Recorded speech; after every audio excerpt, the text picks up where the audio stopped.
Hi welcome back to my channel. ఈరోజు కథ నీ ప్రేమ సాక్షిగా 27వ భాగాన్ని వినేద్దాం. నీ బేబీ బ్రతికే ఉంది చిన్మయ్. పాపని తీసుకొని ఎక్కడికైనా వెళ్ళిపో. ప్రపంచంలో నువ్వెక్కడికి వెళ్ళినా నీకు నీ బిడ్డకి లోటు రాకుండా మేం చూసుకుంటాం. నా బిడ్డని నాకు వదిలే అని చెప్పి బ్యాగ్ నుండి ముందే సైన్ చేసి చెక్ తీసి చిన్మయ్ చేతుల్లో పెట్టింది. రాధగారు చెప్పింది అర్థం చేసుకోవడానికి 2 నిమిషాలు పట్టింది చిన్మయ్కి. ఆదిత్య బిడ్డ బ్రతికే ఉందా, కానీ అబార్షన్ అని ఆగిపోయింది. అవ్వలేదు, నెమ్మదిగా బదులిచ్చి నీ బిడ్డని సరోగేట్ మదర్ ద్వారా పెంచాం అంది. బేబీ బ్రతికే ఉందని తెలిస్తే కొద్దిగా అయినా సంతోషంగా ఉంటుందనుకున్న రాధగారిని నిరాశకి గురి చేస్తూ తన గదిలోకి వెళ్ళిపోయింది చిన్మయ్.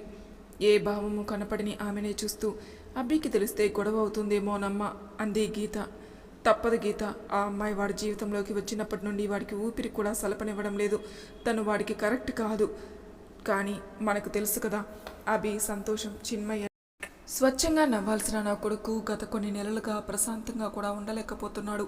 అందుకు కారణం కూడా ఈ అమ్మాయే. రాధగారి సమాధానం విని మౌనంగా ఉంది తను. జరిగేదాన్ని మార్చలేం అనుకుంటూ గదిలోకి వెళ్ళిన చిన్మయ్ బయటికి రాకపోవడంతో ఈ చెక్ ఇవ్వు తనకి అని గీత చేతిలో పెట్టి అభి గురించి అడిగింది. రాలేదమ్మా, నిన్న తీసుకొచ్చి వెళ్ళిపోయాడు, మళ్ళీ ఇప్పటిదాకా రాలేదు అని చెప్పింది. వెళ్ళిపోయింది రాధ మాట్లాడకుండా. తర్వాత రోజు ఉదయం ఇంకా చీకటి వేడని మబ్బుల చాటున అప్పటి వరకు దాక్కున్న వెన్నెల నెమ్మదిగా కనుమరుమోగుతూ ఉంటే సూర్యుడి రాకకి మార్గాన్ని సుగమం చేస్తుంది. రాధగారు వెళ్ళినప్పటి నుండి గదిలో నుండి బయటికే రాలేదు చిన్మయ్. తను వస్తుందేమో అని రూమ్ బయట ఎదురు చూస్తూ సోఫాలో అలానే పడుకున్న తనని తట్టాడు అభి. అతన్ని చూడగానే అప్పటి వరకున్న భయం పోయి, ఎక్కడికి వెళ్ళావు అభి అంది కంగారుగా. ఆమె కంగారు చూస్తూ చిన్మయ్ కోపంగా ఉందా అన్నాడు. అదేమీ లేదు, నిన్న అమ్మగారు వచ్చారు, బేబీ బ్రతికే ఉన్న విషయం చెప్పి చెక్ ఇచ్చారు, పాపను తీసుకొని నీకు దూరంగా వెళ్ళమని అని చెప్పింది. చిన్ను ఏమంది అని అడిగాడు. ఏం సమాధానం ఇవ్వలేదు. గదిలోకి వెళ్ళింది అభి. నిన్ననగా ఇంకా బయటికే రాలేదు గాబరాగా చెప్పింది. డోర్ దగ్గరికి వెళ్ళి 2 సార్లు పిలిచాడు చిన్నుని. డోర్ తీసి మళ్ళీ గదిలోకి వెళ్ళిపోయింది. ఆమె వెనకే అభి కూడా. అభి రావడంతో నిశ్చితంగా ఫీల్ అయిన గీత ఇంకా తన గదిలోకి వెళ్ళిపోయింది. బెడ్ మీదకి చేరబోతున్న చిన్మయ్ నడుముని పట్టుకొని కదలకుండా చేశాడు అభి. మిస్ యూ బేబీ అని షోల్డర్ మీద పెట్టుకున్నాడు తలని. ఆమె అప్పటికి మౌనంగా ఉండడం చూస్తూ సారీ అన్నాడు. నిజం దాచినందుకు హర్ట్ అయిందేమో అనుకుంటూ. నేను చెప్పాలభి, చాలా ప్రాబ్లమ్స్ ఫేస్ చేస్తున్నావు నా కోసం అంది ముందుకు తిరిగి. ఎనీథింగ్ ఫర్ యూ అని చెప్తూ దూరం జరిగిన చిన్నుని దగ్గరగా లాక్కున్నాడు. పాప ఎలా ఉంది అని అడిగింది. అలా అడుగుతున్నప్పుడు ఆమె భావాలని అంచనా వేయాలని ప్రయత్నించాడు అభి. కానీ పూర్తిగా తలని అతని హృదయం మీద వాల్చింది తను. అచ్చు నీలాగే పెద్ద కళ్ళు, ఫెయిర్ స్కిన్, ముక్కు కూడా స్ట్రైట్గా, ఇంకా లిప్స్ స్ట్రాబెర్రీ కలర్లో, సాఫ్ట్ అండ్ స్మూతీ అంటూ ఆమె చిన్ పట్టుకుని పెదవులు అందుకోబోయాడు. అతనికి దూరంగా జరుగుతూ, ఎందుకు ఆ భారాన్ని మళ్ళీ నా భుజాలపై మోసేలా చేస్తున్నావు అభి? ఆదిత్య జ్ఞాపకాలు, అతనితో నన్ను జోడించిన ఏ విషయం ఉండకూడదని వైదేహి చేయని తప్పు ఒప్పుకున్నా కూడా నువ్వు అడ్డు చెప్పలేదు అని చెప్పావు. మరి ఇప్పుడు చేసిందేమిటి? ఆదిత్య రక్తాన్ని నన్ను తల్లిని చేశావు. ఏం చేస్తే మా మధ్య ఏ బంధం లేకుండా తెగిపోతుంది? కళ్ళ నీళ్ళు వచ్చేసాయి ఈసారి. మసక వెలుగులో ముత్యపు చినుకుల్లా మెరుస్తున్న వాటిని చేత్తో తడుముతూ నుదుటి మీద గాఢంగా ముద్దు పెట్టుకున్నాడు అభి. అప్రయత్నంగానే ఆమె చేతులు అతని షర్ట్ని గట్టిగా పట్టుకున్నాయి. నేను పాప విషయం ఎప్పుడో చెప్పాలనుకున్నాను, నువ్వున్న పరిస్థితిలో చెప్పి ఇంకా స్ట్రెస్కి గురి చేయడం ఇష్టం లేదు నాకు అని. జస్ట్ రిమెంబర్ 1 థింగ్ బేబీ అంటుంటే అతన్ని చూసింది. That I love you. చాలా అంటే చాలా ప్రేమిస్తున్నాను నిన్ను. నీ కోసం చేసే ప్రతిదీ ఇష్టం నాకు. బాధ్యత చేస్తున్నాను. యు ఆర్ మై రెస్పాన్సిబిలిటీ అనుకున్నా కాబట్టే నీకు సంబంధం లేని ఒక పాపని ఆదిత్య నుండి కాపాడడానికి నువ్వు చావు వరకు వెళ్ళావు. అటువంటి నువ్వు నీ కడుపులో పాపని అబార్ట్ చేసుకున్న ఆ గిల్టీనెస్ ఎప్పటికీ పోయేది కాదు. ప్రపంచంలో ఉన్న సంతోషమంతా నీకు ఇవ్వాలనుకుంటున్నాను. చిన్న ఎంటీనెస్ కూడా లేకుండా పూర్తిగా నువ్వు నా సొంతం అవ్వాలి. మిసెస్ భరద్వాజ్లా మరెలా ఎంత పెద్ద తప్పు నీతో చేయిస్తాను. అందుకే బేబీ అబార్ట్ అవ్వనివ్వలేదు, నిన్ను బాధ పెట్టాలని కాదు. ఆదిత్య చాప్టర్ క్లోజ్ అయిపోయింది చిన్ను. ఇప్పుడు ఉంది ఆదిత్య బిడ్డ కాదు, కేవలం నీ బిడ్డ. ఆ బిడ్డకి తల్లిని నేనే అని నువ్వు చెప్పుకోవాలి అంటూ. ఏమీ లేదు, నువ్వు కావాలనుకుంటేనే ఆ బేబీ నీదవుతుంది, లేదంటే తనెప్పటికీ నీకు కనిపించదు. బేబీ ఫ్యూచర్ నేను చూసుకుంటాను, అర్థమవుతుందా? ఇంకా ఎక్కువ ఆలోచించకు, తనకి అర్థమయ్యేలా చెప్తూ హత్తుకున్నాడు. ఒకసారి బేబీని చూడాలని చెప్పింది. అతను చెప్పిన మాటలు స్వాంతనిస్తుంటే ఇప్పుడు కాదు 2 రోజులు అన్నాడు. ఎందుకు అని అడగలేదు తను. అతనే చెప్పాడు బేబీ వైదేహి దగ్గరుందని. ఎందుకు తన దగ్గర అని అడిగింది. నమ్మకం ఉంది కదా నీకు అడిగాడు చిన్మయ్ మొహాన్ని దోసిల్లో తీసుకొని. అంది అతన్ని చూస్తూ. నాతో వస్తావా కోర్టుకి అడిగాడు. ఎందుకు అని అడగాలి నువ్వున్నా. అభి మాటలు గుర్తొచ్చి గొంతులోని ఆపేసింది. ఆదిత్య రాసుకున్న వీల్ ప్రకారం అతను చనిపోయాక ఆస్తి గవర్నమెంట్ అండర్లోకి వెళ్తుంది. అలా కాకూడదు అంటే ఆదిత్య వారసుడు ఉండాలి. ఆదిత్యకి సంతానాన్ని మనం కోర్టులో ప్రజెంట్ చేయగలిగితే కేసు కొట్టేస్తారు. ప్రాపర్టీ గవర్నమెంట్కి వెళ్లకుండా ఆగిపోతుంది. ఇదంతా జరగాలి అంటే బేబీని కోర్టుకు తీసుకెళ్లాలి అని చెప్పాడు. నేనెందుకు రావాలి అడిగింది చుచాయిగా అర్థమవుతున్నా. అది అబద్ధం అవ్వాలని కోరుకుంటూ. పాపకి తల్లి నువ్వు, నీ ప్రజెన్స్ అక్కడ అవసరం బేబీ షివర్ అవుతున్న ఆమె వెన్ను నిమురుతూ. ఇదే పనిలో ఉన్నాను ఇన్ని రోజులు. నిన్నే DNA రిపోర్ట్ కూడా వచ్చాయి. తను ఆదిత్య కూతురని, ఇంకా కొన్ని వేల మంది తమ ఉద్యోగాల కోసం బాధపడే అవసరం ఉండదు సంతోషంగా చెప్పాడు అభిషేక్. మరి నేను ఒప్పుకోవాలి కదా అభి, నా ఇష్టం లేకుండా బేబీకి నా ఐడెంటిటీ ఇవ్వను అన్నావు కదా, మరేంటిది అంది. లేదు, నువ్వు అలా చెయ్యు, బికాస్ ఐ నో యూ. అందరికీ హెల్ప్ అవుతుంది ప్రాపర్టీ ఉంటే అంటే. నువ్వు కోర్టుకి వస్తావనే నమ్మకం ఉంది. ఆ నమ్మకంతో ఇదంతా చేశాను. రాను అన్నా నిన్ను ఫోర్స్ చేయను, ఆల్టర్నేటివ్ ఆలోచిస్తాను. అండ్ డెసిషన్ నీదే అని చెప్పి ఆమెని వదిలిపోయాడు. ఖర్చుకుపోయింది అతన్ని. డమ్ చేయవుగా నన్ను అని నేను అడగాలి నిన్ను ఆ మాట. భయం వేస్తుంది తెలుసా, నీ నిర్ణయం ఏమవుతుందో తెలియక అంటూ నవ్వాడు. ఒకసారి మీ అమ్మగారితో మాట్లాడతా అభి, అప్పుడు చెప్తాను నా నిర్ణయం అంది. నీ వల్లే నాకు ప్రాబ్లమ్స్ అని అసంశంలో బ్రతుకుతుంది అమ్మ. తను ఎలా ఒప్పుకుంటుంది మనం కలవడానికి? ఇన్కేస్ ఒప్పుకోకపోతే ఏం చేస్తావు అని అడిగాడు. అమ్మ నాన్న నన్ను ఒక మెటీరియల్ లాగా చూసేవారు అభి. వాళ్ళ కోసమే అప్పుడు నీకు దూరం అయ్యాను. ఎందుకంటే అది నా ఫ్యామిలీ కన్నా ఎవరికి ఎవరు ఎక్కువ కాదని నేను బిలీవ్ చేస్తా. కాబట్టి నీకు ఒక ఫ్యామిలీ ఉంది. తప్పో ఒప్పు, మీ అమ్మగారికి నా మీద సదభిప్రాయం లేదు. వాళ్ళు నా పేరెంట్స్లా కాదు, నువ్వే లోకం వాళ్ళకి. నీకు మంచి భవిష్యత్తు ఇవ్వాలనుకుంటున్నారు. మరెలా వాళ్ళ స్వచ్ఛమైన ప్రేమకి నేను అడ్డు వస్తాను? ఆంటీ ఒప్పుకుంటే నేను మిసెస్ అభిషేక్ భరద్వాజ్ అవుతాను, లేదంటే మిస్ చిన్మయ్ శ్రీగా ఉంటాను. అంతకన్నా వేరే ఆప్షన్ లేదు నా దగ్గర అంటూ తను చెప్పాలి అనుకున్నది పూర్తిగా చెప్పి అభి మనసులో కలవరం పుట్టించింది.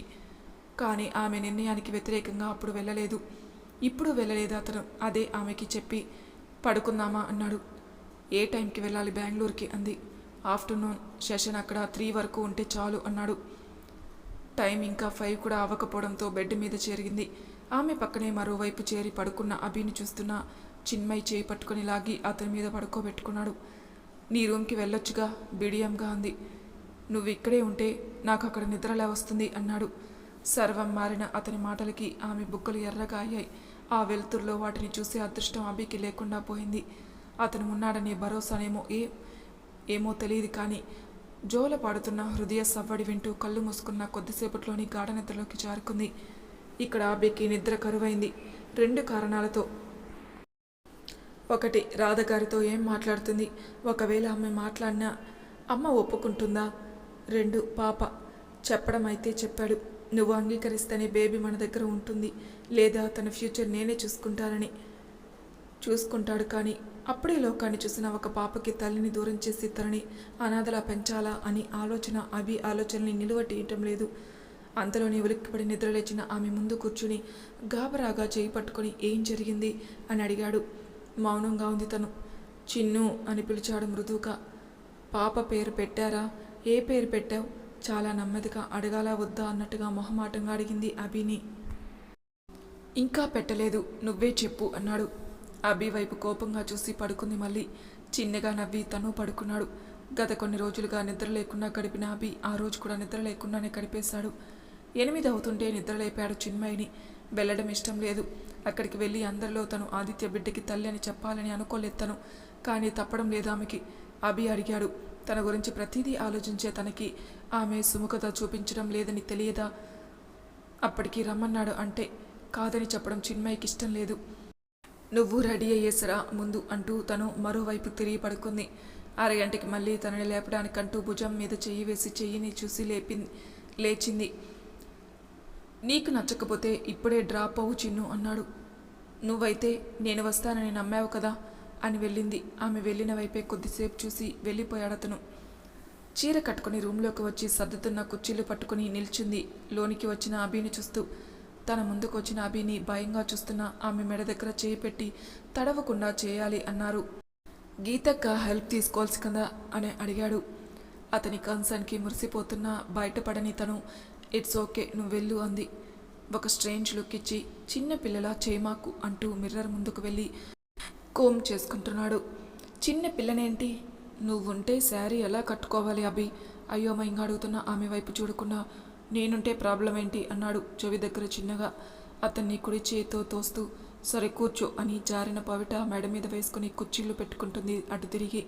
తొందరగా వచ్చి కిందుంటాను అని గబగబా వెళ్ళిపోయిన అభిని చూసి నవ్వుకున్న చిన్మయ్ అద్దంలో కనిపిస్తున్న తనను చూసుకొని తల మీద కొట్టుకుంది. చూసుకోవాలి కదా అనుకుని. అది బెంగళూరు.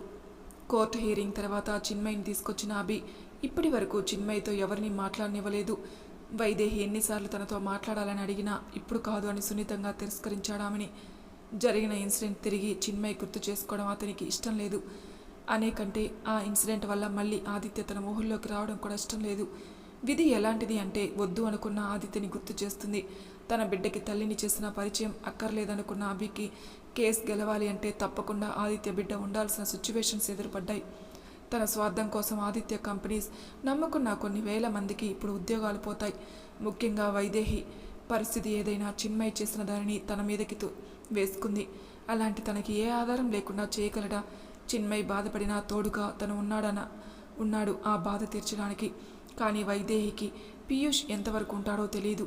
తులసి గారు ఆవిడ ఏమవ్వాలి? సాగిపోతున్నాయి అభి ఆలోచనలు.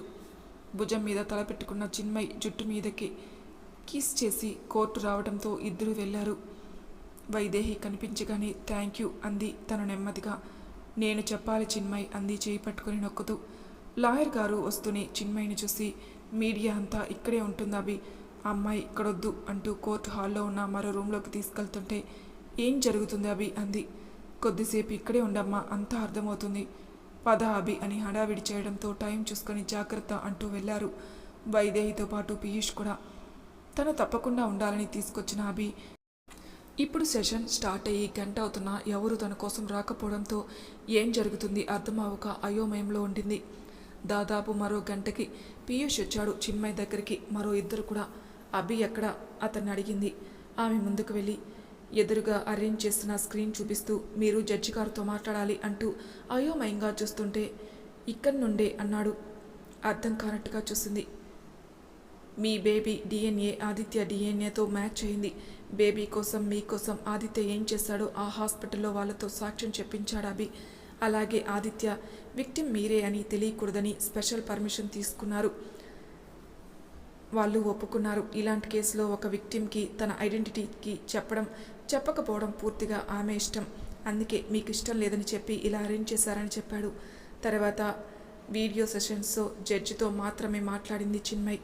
ఆదిత్యకి వారసులు లేని కారణంగా ఆదిత్య చిన్మయ్ల బిడ్డకి 18 సంవత్సరాలు వచ్చే వరకు గార్డెన్గా చిన్మయ్ని ఉండమని చెప్పిన జడ్జి గారి మాటలని సున్నితంగా తిరస్కరించడంతో ఆదిత్య తల్లి అయిన తులసి గారిని ఆస్తికి గార్డియన్గా నిర్ణయిస్తూ 18 సంవత్సరాల తర్వాత మాత్రమే పాపకి ఆస్తిపై పూర్తి అధికారం వస్తుందని, అప్పుడే ఆస్తిని ఇతరుల పేరు మీద రాయడమో లేదా తను స్వయంగా అనుభవించడమో చేయొచ్చని తీర్పునిచ్చారు. ఈ ఒక్క తీర్పు వెనుక అభి ఇన్ని రోజుల ఆలోచన దాగుందని తెలుసు అక్కడ అందరికీ, ముఖ్యంగా వైదేహికి. ఫార్మాలిటీస్ అన్నీ పూర్తయ్యేసరికి సాయంత్రం అవ్వడంతో అప్పటికీ అభితో మాట్లాడే అవకాశం రాలేదు చిన్మయ్కి. అలాగే వైదేహి మీడియా అడిగే ప్రశ్నలకి ఎంతవరకు సమాధానం ఇవ్వాలో అంతవరకు ఇస్తూ గడిపేసింది. కొన్ని వేల కోట్ల ఆస్తి ఏమవుతుందని ఆతృతగా ఉన్న బెంగళూరులోని దాదాపు అన్ని న్యూస్ ఛానల్స్ ఎదురుచూపులకి తెరపడింది. ఆదిత్య మిట్టల్కి వారసుడు, అజ్ఞాతంలో ఆదిత్య మిట్టల్ వారసుడు అంటూ హెడ్లైన్స్ పెడుతూ న్యూస్ ఛానల్స్ కోడై కూసాయి కొత్త న్యూస్ దొరికిన ఆనందంలో. అయితే బేబీ కూడా తనంతట తానుగా 18 సంవత్సరాలు దాటిన తర్వాత మాత్రమే ఆదిత్య మిట్టల్ వారసురాలిగా ఒప్పుకొని తన వారసత్వం ప్రకటించుకోవచ్చు, లేదా తల్లిలా ఆదిత్యతో సంబంధం లేదంటూ ఆస్తిని తనకి నచ్చిన వారి పేరు మీద బదిలీ చేయొచ్చు అని చెప్పడంతో ప్రస్తుతానికి బేబీని కూడా ప్రపంచానికి పరిచయం చేసే అవసరం రాలేదు. ఆ రాత్రి వైదేహి ఇన్వైట్ చేసింది అభి చిన్మయిలని. అభి సుముఖంగా ఉన్నా లేదు వెళ్ళిపోదాం అభి అంది వెంటనే. చిన్ను అని చేయి పట్టుకున్న అతన్ని వారిస్తూ, కొన్ని జ్ఞాపకాలకు చాలా దూరంగా ఉండాలనుకుంటున్నాను అభి. అక్కడ నన్ను నేను కోల్పోయాను, చూడలేను మళ్ళీ చెప్పి అతని చేయిపై పట్టు బిగిస్తుంటే అభి వైపు చూసి వెళ్ళిపోదాం అంది. వైదేహి చేతిలో పాపను తీసుకుని సమ్ అదర్ టైం వైదేహి అంటూ రాత్రి 8 అవుతుంది అనగా బయలుదేరాడు. ఆదిత్య బిడ్డ ఒక్కసారి చూస్తాను, కుదిరితే ఇంటికి తీసుకురా అని తులసి గారు మాటలు గుర్తొచ్చాయి వైదేహికి. క్యాబ్లో కూర్చున్నాక టికెట్స్ కోసం చూశాడు అభి. నైట్ బెంగళూరు నుండి ఫ్లైట్స్ అన్నీ హైదరాబాద్లో బ్యాడ్ వెదర్ వల్ల క్యాన్సిల్ అయ్యాయని తెలుసుకుని దగ్గరలో ఉన్న హోటల్లో స్టే చేద్దామన్నాడు. అభ్యంతరం చెప్పలేదు తను. తెరిచి ఉన్న షాపింగ్ మాల్ నుండి తమకి నైట్ కావాల్సిన డ్రెస్సెస్ ఇంకా పాపకి నీడీ ఐటమ్స్ తీసుకొని రాత్రి 10 గంటలకు చెక్ఇన్ అయ్యారు. దాదాపు 2 గంటలు పాప కేర్ టేకర్ని కాదని పాపని ఎత్తుకున్న అభి వైపు కనీసం కళ్ళెత్తి కూడా చూడలేదు చిన్మయ్. చూస్తే పాపని కూడా చూడాలని రాజీ కోసం గది చూపిస్తూ, మీరు ఆ గదిలో పడుకోండి అంటున్న అభితో, పాపని ఇవ్వు ఆమెకి అంది చిన్మయ్ని చూస్తూ. మీరు వెళ్ళండి నేను తీసుకొస్తా అన్నాడు అభి. ఎందుకో అదంతా నచ్చలేదు చిన్నుకి. అభి చేతుల్లో నుండి బలవంతంగా పాపనిచ్చి రూమ్లోకి వెళ్ళి కూర్చుంది సోఫాలో. కన్నీళ్ళు వస్తున్నాయి తనకి. వాటిని కష్టంగా ఆపుకున్న తన దగ్గరికి డోర్ వేసి వచ్చిన అభి ముందుకెళ్ళి కాలర్ పట్టుకుంది. ఏం చేస్తున్నావు అభి? ఒక్కోసారి అంత ప్రేమ చూపెడతావు, నేను ఇబ్బంది పడకుండా కష్టం రాకుండా చూసుకుంటావు. నేను ఆదిత్య బిడ్డకి తల్లినని ప్రపంచానికి తెలియకుండా చేశావని ఆనందించేలోగా ఆ బిడ్డకి నాకు ఎమోషనల్ కనెక్షన్ తేవాలని చూస్తున్నావు. ఎందుకు? నీకు తెలుసు కదా ఆదిత్య అనే పేరు కూడా నేను వినలేనని. వెక్కిళ్ళ మధ్య కన్నీళ్లతో అడిగింది. ఆవేశంగా ఉన్న చిన్మయి మెడ కింద అరిచేయి పెట్టి, ఎమోషనల్ కనెక్ట్ కాదు, నువ్వు ఒప్పుకుంటే పాప మన పాప అవుతుంది, అది చెప్పాలి అనుకుంటున్నాను అన్నాడు. నిన్ను ఇంకా సరౌండ్ చేయలేను నేను నా ప్రాబ్లమ్స్తో. మీ అమ్మగారు ఒప్పుకోరబి. ఆవిని నేను కలిసినప్పుడు పాపని పెట్టుకుని ఏ మొహం పెట్టుకుని అభిని కావాలంటున్నావు అంటే ఏం చెప్తాను నేను అని చెప్పి అలాగే చూస్తున్న అభితో అంది. నిన్ను వదులుకోవడం నాకు కష్టంగా ఉంటుంది అభి. నన్ను నేను దూరం చేసుకున్న ఫీలింగ్ వస్తుంది. ఒకసారి నా మూర్ఖత్వంతో నిన్ను వదులుకున్నాను. ఇప్పుడు మళ్ళీ అదే పరిస్థితి వచ్చింది. అప్పుడు కారణం అమ్మా నాన్న అయితే ఇప్పుడు ఈ అమ్మ అవడం అస్సలు భరించలేను. తన వైపే వేళ్ళు చూపించి చెప్పుకుంది. ఆ వేళ్లను పట్టుకుని సున్నితంగా పెదవులు ఆంచి, అమ్మ ఒప్పుకుంటే పాపని నీ బేబీగా యాక్సెప్ట్ చేస్తావా అని అడిగాడు. చేస్తాను, నువ్వు చెప్పావు కాబట్టి. నా ఇష్టంగా కాదు, ప్రేమగా కూడా కాదు, అతనికి దూరం జరుగుతూ అంది. నీకు నచ్చనివి ఏవీ జరగవు, డోంట్ వర్రీ అని ఆమె తలని మరీ పడుకుంటాను అన్నాడు అలసిన కళ్ళతో. పడుకున్నాడే కానీ అతని ఆలోచనలో కథం చేరి మళ్ళీ నిద్రని దూరం చేసింది. మరి తర్వాయి భాగంలో ఏం జరుగుతుందో నెక్స్ట్ ఎపిసోడ్లో తెలుసుకుందాం. అంతవరకు నా ఛానల్ని సబ్స్క్రైబ్ చేయని వాళ్ళు ప్లీజ్ సబ్స్క్రైబ్ చేసుకోండి, లైక్ చేసి షేర్ చేయండి. మీ అభిప్రాయాలు నాకు కామెంట్ రూపంలో తెలియజేయండి. Thank you for listening.